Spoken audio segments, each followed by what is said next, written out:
Kakek dan cucu tewas tertimbun tambang ilegal yang longsor di Desa Limbong, Kabupaten Mamuju, Sulawesi Barat.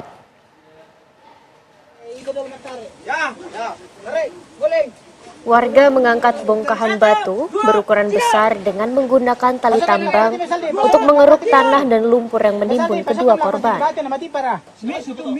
Kedua korban baru bisa dievakuasi 3 jam kemudian setelah warga berupaya mengevakuasi material longsor.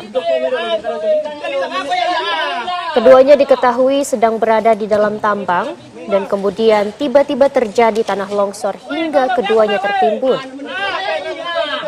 Pihak Polresta Mamuju sudah pernah menutup tambang ilegal, namun warga sekitar kembali membuka tambang tersebut.